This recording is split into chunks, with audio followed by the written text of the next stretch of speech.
So next, increase and decrease in demand. So increase and decrease in demand is not due to changes in price. That means demand changes due to changes in other factors except price. ಆದರೆ ಇಲ್ಲಿ ಬೆಲೆಯನ್ನು ಹೊರತುಪಡಿಸಿ ಬೇರೆ ಕಾರಣಗಳಿಂದ ಬೇಡಿಕೆಯಲ್ಲಿ ಬದಲಾವಣೆಗಳಾಗಿದ್ರೆ ಆ ಬದಲಾವಣೆಗಳನ್ನು ನಾವು ಏರಿಕೆ ಮತ್ತು ಇಳಿಕೆ ಅಂತ ಕರೀತೀವಿ. So in increase and decrease in demand, the prices remaining same. There is no changes in price, but demand changes due to changes in other factors is known as increase and decrease in demand. ಇಲ್ಲಿ ಬೆಲೆಯಲ್ಲಿ ಯಾವುದೇ ತರದ ಬದಲಾವಣೆಗಳು ಆಗಿರೋದಿಲ್ಲ. ಬೆಲೆ ಸ್ಥಿರವಾಗಿದ್ದು ಬೇಡಿಕೆಯಲ್ಲಿ ಬದಲಾವಣೆಗಳು ಆದರೆ ಅದನ್ನ ಏರಿಕೆ ಮತ್ತು ಇಳಿಕೆ ಅಂತ ಕರೀತೀವಿ. ಅಂದ್ರೆ ಇತರೆ ಯಾವುದೋ ಕಾರಣಗಳಿಂದ ಬೇಡಿಕೆ ಬದಲಾಗಿದೆ, ಬೆಲೆ ಕಾರಣದಿಂದ ಅಲ್ಲ. ಬೆಲೆಯ ಕಾರಣದಿಂದ ಬದಲಾಯಿತು, ಅದನ್ನ ಹಿಗ್ಗುವಿಕೆ ಕುಗ್ಗುವಿಕೆ ಅಂತ ಕರಿತೀವಿ. ಬೆಲೆಯನ್ನು ಹೊರತುಪಡಿಸಿ ಬೇರೆ ಯಾವುದೋ ಕಾರಣಗಳಿಂದ ಬೇಡಿಕೆಯಲ್ಲಿ ಬದಲಾವಣೆಗಳಾಯಿತು ಅಂದ್ರೆ ಅದನ್ನ ಏರಿಕೆ ಮತ್ತು ಇಳಿಕೆ ಅಂತ ಕರಿತೀವಿ. ಈಗ ಏರಿಕೆ ಅಂದ್ರೆ ಏನು ಅನ್ನೋದು ನೋಡೋಣ. So increase in demand, more units are purchased at the same price. The prices remaining same, but consumer purchase more units of commodities or same quantity at higher price. So even though price increases, consumer purchase the same quantity, it is known as increase in demand. So increase in demand means more units are purchased at same price or same quantity is purchased at a higher price. ಇಲ್ಲಿ ಬೇಡಿಕೆಯ ಏರಿಕೆ ಅಂದ್ರೆ ಸ್ಥಿರ ಬೆಲೆಗೆ ಹೆಚ್ಚು ವಸ್ತುಗಳನ್ನು ಕೊಳ್ಳೋದು. ಬೆಲೆಯಲ್ಲಿ ಏನೂ ಬದಲಾವಣೆ ಆಗಿಲ್ಲ, ಬೆಲೆ ಅಷ್ಟೇ ಇದೆ. ಮೊದಲಿನ ಬೆಲೆಗೆ ಹೆಚ್ಚು ವಸ್ತುಗಳನ್ನು ಖರೀದಿ ಮಾಡಿದ್ರೆ ಅಥವಾ ಹೆಚ್ಚಿನ ಬೆಲೆಗೆ ಮೊದಲಿನಷ್ಟೇ ಪ್ರಮಾಣದ ವಸ್ತುಗಳನ್ನು ಕೊಂಡ್ರೆ ಆ ಎರಡು ಸಿಚುವೇಶನ್ ಅನ್ನು ನಾವು ಬೇಡಿಕೆಯ ಏರಿಕೆ ಅಂತ ನಾವು ಕರಿತೀವಿ. ಅಂದ್ರೆ ಸ್ಥಿರ ಬೆಲೆಗೆ ಹೆಚ್ಚು ವಸ್ತುಗಳನ್ನು ಅಥವಾ ಹೆಚ್ಚಿನ ಬೆಲೆಗೆ ಮೊದಲಿನಷ್ಟೇ ಪ್ರಮಾಣದ ವಸ್ತುಗಳನ್ನು ಕೊಂಡಾಗ ಬೇಡಿಕೆಯ ಏರಿಕೆ ಆಗಿದೆ ಅಂತ ಅರ್ಥ. ಎರಡನೇ ಸಂದರ್ಭದಲ್ಲಿ less is demanded at the same price. There is no changes in price but consumer purchase less or same quantity at a lower price. So price reduces but consumer purchase the same quantity.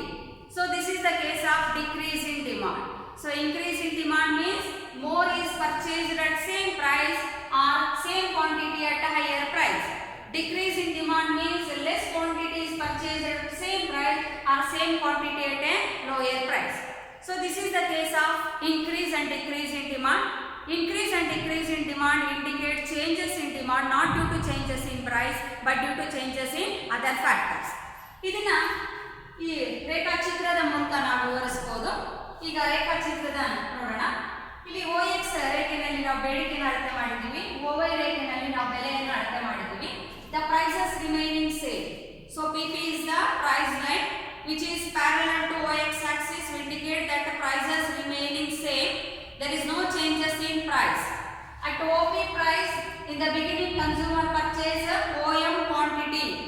So consumer is on A curve, A point on DD curve.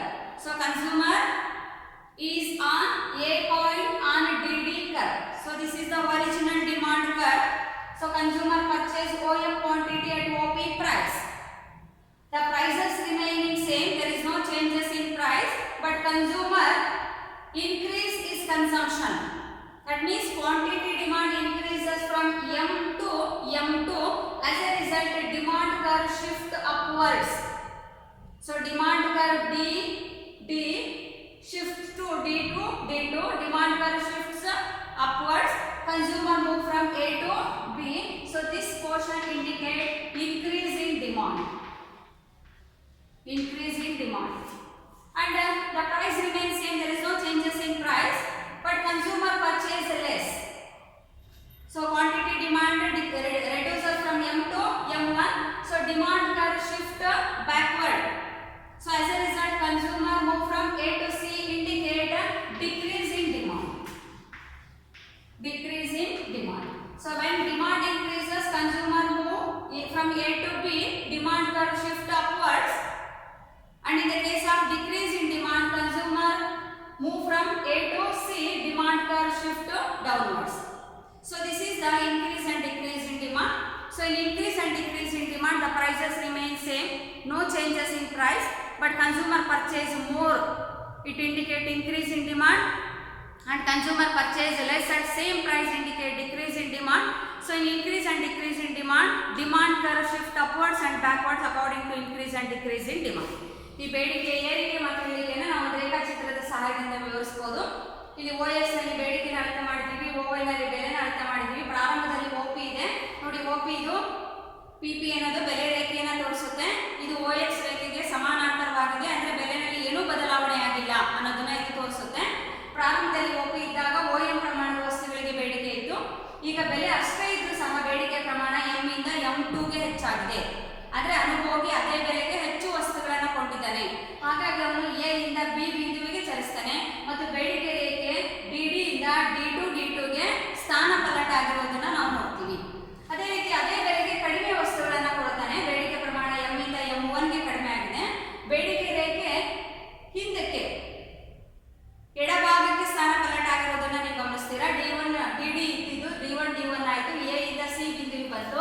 ಈ ಭಾಗವನ್ನ ನಾವು ಬೇಡಿಕೆಯ ಇಳಿಕೆ ಅಂತ ನಾವು ಕರಿತೀವಿ. ಅಂದ್ರೆ ಬೆಲೆನಲ್ಲಿ ಏನೂ ಬದಲಾವಣೆ ಆಗದೆ ಹೋದ್ರು ಕೆಲವು ಸಂದರ್ಭದಲ್ಲಿ ಬೇಡಿಕೆ ಹೆಚ್ಚಾದ ಅದನ್ನ ಏರಿಕೆ ಅಂತ ಕರಿತೀವಿ, ಮತ್ತು ಕೆಲವು ಸಂದರ್ಭದಲ್ಲಿ ಬೇಡಿಕೆ ಕಡಿಮೆ ಆಗುತ್ತೆ ಅದನ್ನ ಇಳಿಕೆ ಅಂತ ಕರಿತೀವಿ. ಇಲ್ಲಿ ಬೇಡಿಕೆ ಬದಲಾವಣೆ ಆಗಿರೋದು ಬೆಲೆಯ ಕಾರಣದಿಂದ ಅಲ್ಲ, ಬೇರೆ ಕಾರಣಗಳು, ಬೇಕಾದಷ್ಟು ಕಾರಣಗಳಿದೆ, ಅದನ್ನ ಮುಂದೆ ನೋಡ್ತೀವಿ ನಾವು. ಆ ಬೇರೆ ಕಾರಣಗಳಿಂದ ಬೇಡಿಕೆಯಲ್ಲಿ ಬದಲಾವಣೆ ಆಗಿರೋದ್ರಿಂದ ಇದನ್ನ ಏರಿಕೆ ಮತ್ತು ಇಳಿಕೆ ಅಂತ ಕರಿತೀವಿ. ಹಾಗಾದರೆ ಈಗ what are the difference between expansion and contraction and increase and decrease in demand? So expansion and contraction of demand, it is related to changes in demand due to changes in price. But increase and decrease in demand is not due to changes in price but due to changes in other factors. ನೋಡಿ, ಹಿಗ್ಗುವಿಕೆ ಕುಗ್ಗುವಿಕೆ ಅನ್ನೋದು ಬೆಲೆಯ ಕಾರಣದಿಂದ ಸಂಭವಿಸುತ್ತೆ.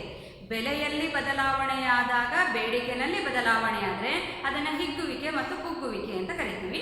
ಬೆಲೆಯನ್ನು ಹೊರತುಪಡಿಸಿ ಬೇರೆ ಕಾರಣಗಳಿಂದ ಬೇಡಿಕೆಯಲ್ಲಿ ಬದಲಾವಣೆ ಆದರೆ ಅದನ್ನು ಏರಿಕೆ ಮತ್ತು ಇಳಿಕೆ ಅಂತ ಕರೀತೀವಿ. ಇನ್ನು ಎರಡನೇ ಮುಖ್ಯವಾಗಿರುವಂಥ ವ್ಯತ್ಯಾಸವನ್ನು ನೋಡೋದಾದರೆ, so in expansion and contraction of demand curve remains same but consumer moving upwards and downwards according to changes in demand. ಹಿಗ್ಗುವಿಕೆ ಮತ್ತು ಕುಗ್ಗುವಿಕೆನಲ್ಲಿ ಬೇಡಿಕೆ ರೇಖೆ ಒಂದೇ ಆಗಿರುತ್ತೆ, ಆದರೆ ಅನುಭೋಗಿ ಎಡ ಮತ್ತು ಬಲಭಾಗಗಳಿಗೆ ಚಲಿಸ್ತಾನೆ.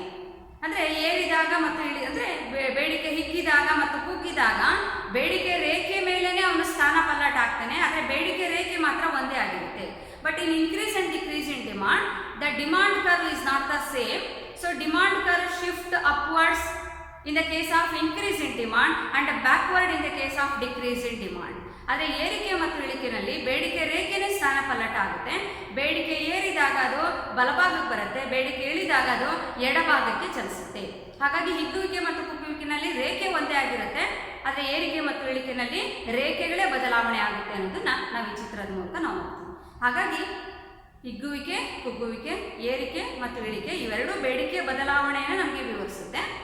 ಆದರೆ ಹಿಗ್ಗುವಿಕೆ ಮತ್ತು ಕುಗ್ಗುವಿಕೆ ಬೆಲೆಯ ಬದಲಾವಣೆಯಿಂದ ಬೇಡಿಕೆನಲ್ಲಾಗುವಂಥ ಬದಲಾವಣೆಯನ್ನು ತಿಳಿಸಿದರೆ, ಏರಿಕೆ ಮತ್ತು ಇಳಿಕೆ ಬೆಲೆಯನ್ನು ಹೊರತುಪಡಿಸಿ ಇತರೆ ಕಾರಣಗಳಲ್ಲಿ ಬದಲಾವಣೆಯಾದಾಗ ಬೇಡಿಕೆಯಲ್ಲಿ ಬದಲಾವಣೆ ಆದರೆ ಅದನ್ನು ನಾವು ಏರಿಕೆ ಮತ್ತು ಇಳಿಕೆ ಅಂತ ನಾವು ಇದನ್ನು